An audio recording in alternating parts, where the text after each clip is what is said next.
How to change GitHub theme. Hello guys, so in today's video I'm going to show you how to change the theme on GitHub. First thing, go to GitHub. This is the home page. Now go to the top corner right here, click on your profile picture. After you click on it, go down and choose settings. Now it will take you directly to this page. All what you have to do is simple.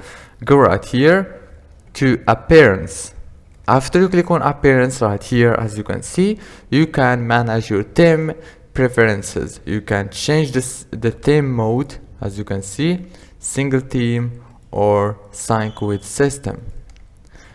As you can see, you can choose any theme you want.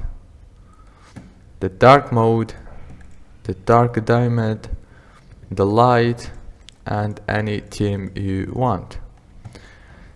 If this video was helpful, please don't forget to like and subscribe, and thank you for watching this video until the end.